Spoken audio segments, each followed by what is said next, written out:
please remember to leave a like, a comment, share the video about, and if you haven't already, subscribe. Thank you.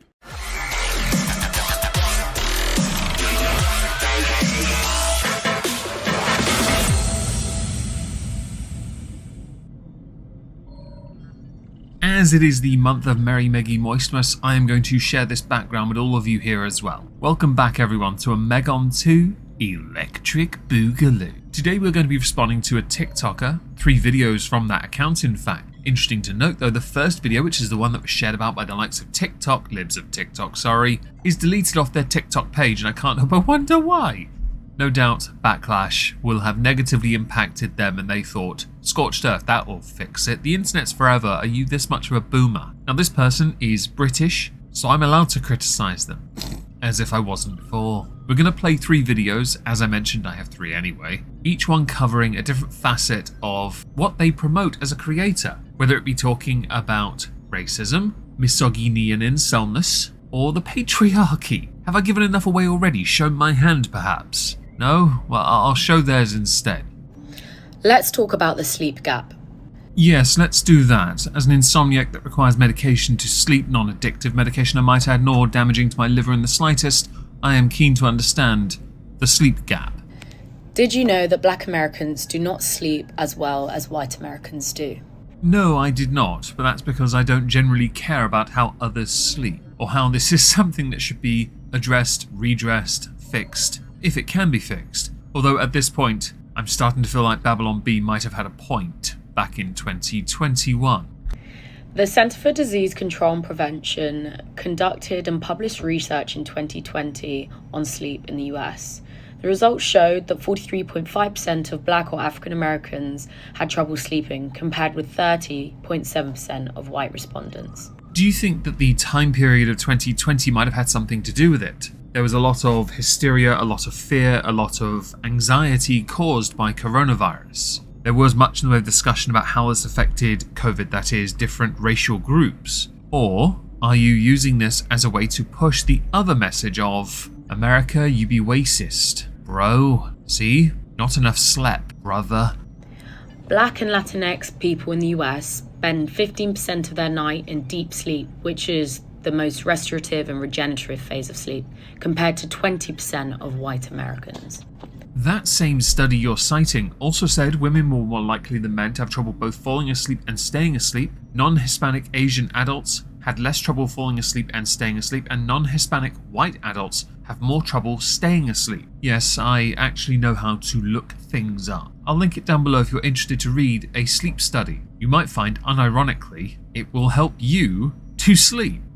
Poor sleep is a public health problem. Poor sleep is part and parcel of being an adult. Poor sleep is quite common, it's beyond cliche. Poor sleep is a testament of one's will to live. We all like sleep, many of us would like it to be permanent because getting up is a ball ache, especially at this time of year. The colder it gets, the harder it is to get up. Quay quay.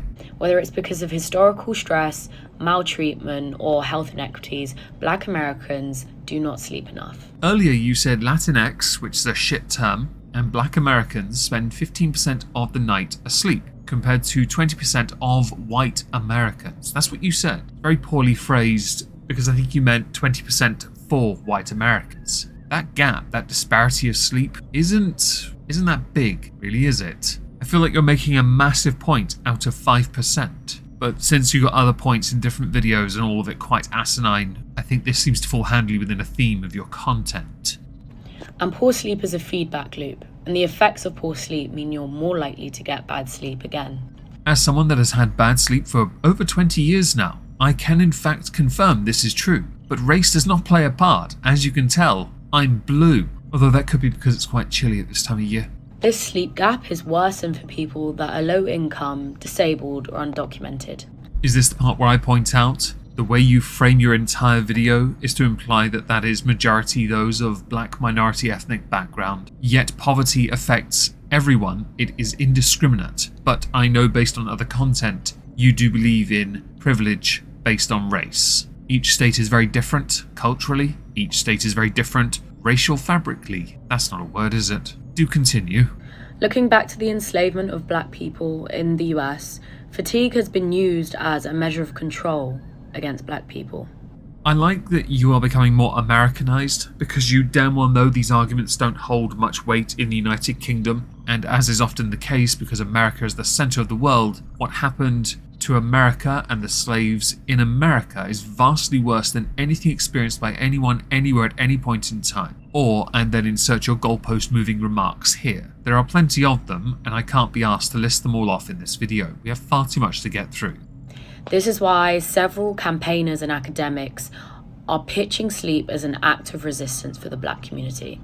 To rest, even to take naps, is an act of self-care, is an act of resistance. So this Black History Month, to any black person watching this video, remember to rest. A nap is not an act of resistance. A nap is an act of rest. See, the ISTANCE before the T, even though it's not there, doesn't have to exist there at all. Because a nap, for those who can nap, is fantastic. I cannot, so I miss out on much of this much needed nappy nap time rest. Or it can be considered lazy, depending on your interpretation of life. I'm quite an active individual. Sleep is for the dead. On to video number 2, incels and misogyny. Why do we keep on conflating the term misogynist and incel? It's not about conflation, it's about pigeonholing people so you can dismiss them. You call them a misogynist because it's a thought-terminating cliche. You call them an incel because you want to call a misogynist a thought-terminating cliche and an extra label because it means buzz and sod all. Essentially, it's a way of deflecting any form of criticism, especially if that criticism is a man saying something about a woman. So if you didn't know, Drake's new album is out and he's also obviously been on tour. However, he's come under a lot of fire at the moment for the way that he keeps on talking about other women artists, such as Megan Thee Stallion, Rihanna, and Esperanza Spalding in his music. So what? Male or female, or other? You can rip on each other regardless of what you present as. Animal, vegetable, or mineral, male or female, or other. It doesn't matter. But go figure, there's a point here, because Drake is male, and Drake is taking shots at 3 women. Therefore, misogynist. And others will undoubtedly call him an incel. To criticize another, regardless of context, does not mean that person is a buzzword. There was also a moment on stage in which he supposedly gifted a fan whose ex-girlfriend had just broken up with him. Supposedly is an assertion. An assertion can be dismissed as nothing more than an assertion. Without concrete evidence to verify it, it is redundant. You are using it to frame an argument. A rather pointless one, I might add. He seems to increasingly be talking about women negatively. Well, it has become the norm for men to be the victims of being shat on a regular basis by women, with little to no accountability unless it comes from the online sphere, where in the online space you are held accountable, animal, vegetable, or mineral, regardless of what gender you assign yourself. So at some point that swing was going to change. So people are calling him a misogynist, but people are also calling him an incel. Now, obviously, the incel community are all misogynists. However, not every misogynist is an incel. Well, at least there's a small positive in there somewhere. Am I right? The main difference between incels and misogynists is that the incels lack interaction with women oftentimes. And it's this lack of interaction and validation from women which then leads to these violent opinions of women. Drake really isn't an incel though, is he? We know that. It can also be argued that he's not a misogynist either. To truly assign someone a title of misogynist or incel, you have to look at what they've done throughout their lifetime. You have to look at the instances that have been cited to then decide for yourself. But based on it being gossip, you have to go by assertion only, which isn't enough. Lyrics in a song aren't misogynist in nature. People diss each other all the time. To not understand that means to not understand some of the music genres that many of these people have come from. People are saying that it's because he's proposed to a lot of women and obviously he's not engaged or married. They haven't gone too well and that's why they're using the term, but that's not what an incel is it?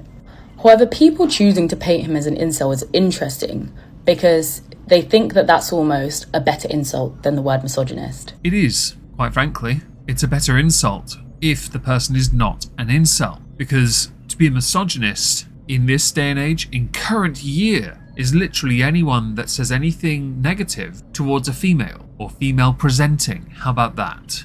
But it's interesting. I saw somebody on Twitter say that locker room type of talk, saying that, you know, if you don't get women, if you're not that active, then you're less of a man. is almost the very thing which fuels a lot of incel anger. There are many different things that fuel incel anger. Do try to not generalize too much. This could be a whole deep dive into what an incel actually is, but I'll tell you what. I'll link a few halls of injustices I've done on incels down below if you're interested to understand the nature of different types of incel.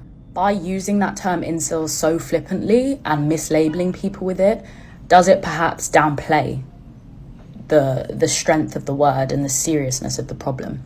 You seem to be implying that these words carry any weight at all. They don't anymore. The amount of times I've been called an incel is ridiculous at this point, because I'm not an incel, but the insult is used. The same with misogynist. It means nothing. The hand was shown too many times. All the rest of the internet saw was a weak-handed person who was desperate to put you in a box so they could ignore you and disregard all your arguments. Or perhaps our understanding of that term has changed as the term is new itself, right? I'm not sure. Thoughts? My thoughts, in short, you're a moron. Effing moron. But there is a longer answer. I think there is validity to the definitions of words changing over time. You used Drake to frame the argument though. The argument lost weight and your video was too short to fully convey a thought. You can upload 3-minute videos on TikTok. This was trash. Number 3 is about women and the patriarchy though. This will be fun, right? Kinda? No, it's going to be suffering. A lot of straight women uphold the patriarchy through the terrible standards which they hold their male partners to. So this tweet got me thinking about this. So it's from a TikTok. The person's talking about a beige flag in their partner, saying he's so unbothered he never asked for details. His best friend broke up with his girlfriend. Why? He didn't ask. His sister got a new job. Where? He doesn't know. And somebody's tweeted that saying this is a green flag. Real men don't care too much about gossip.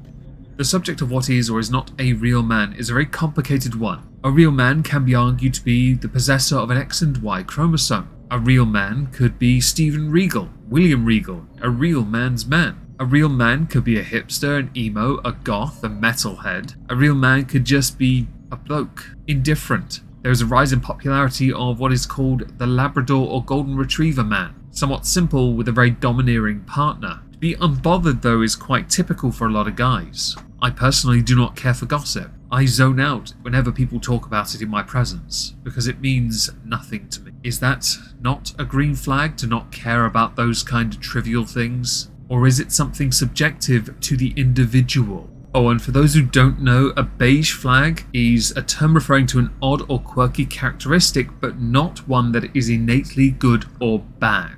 I don't really know the context behind that screenshot. I just know about the trend of beige flags. So what you're telling me is, for the second time, I'm showing a video of you making assertions based on something you do not fully understand. So you can make a grander point as if you're some kind of weak tea TikTok philosopher. How embarrassing. And so many of the beige flags that women have been saying about their male partners just expose how little straight women demand of men. Which is a very odd thing to say, because as has been noticed and observed by many, it's actually harder now for men to find the ideal partner because of all the red flags they're exposed to from women who have set a bar so high guys can't be asked to jump through those hoops anymore. A lot of men now just want someone that they can exist with, not somebody they're constantly going to be fighting with or for the right to be with. Of course, courtship, romance, love, vitally important, and there is always going to be a push and pull, but it has been observed that it's harder now for guys in the dating sphere than it was years ago. Whether that's good or not, I'm not entirely sure. I guess we'll know for certain when birth rate numbers are released. In that TikTok and in the tweet and in the replies, people are like, yeah, real men don't gossip. I don't want my man in people's business. He doesn't need to be asking questions. But patriarchy, everyone. Why do you not want your partner to have depth, to show emotion, to engage in real, actual conversation with you? That right there is quite fascinating, because you are now dismissing a type of dynamic under the guise of patriarchy, but also indicating that the guys aren't smart enough. They're not more willing to be a part of pointless, trivial conversation enough. They're not deep enough. Something I'm sure you can relate to. And I see it a lot, the whole, doesn't gossip, you don't need to have an Instagram page, all you care about is me. A lot of women that date men, in their kind of scarcity mindset, I think that a lot of people have socialized them to have, don't demand a lot from men and actually let them get away with a lot. I know you're doing this based on your own observations, but since all you're doing is rambling and asserting, I have to now say, citation needed.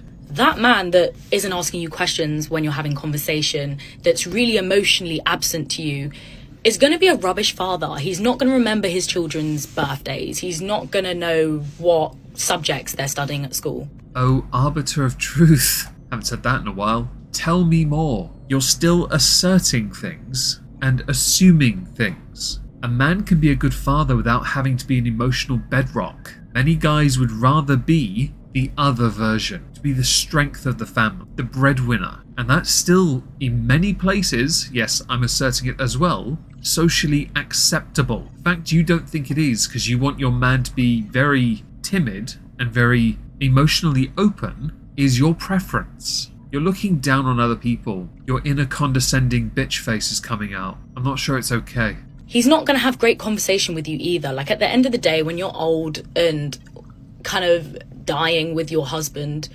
conversation is all that remains. And it doesn't seem like that guy's going to be too great at it.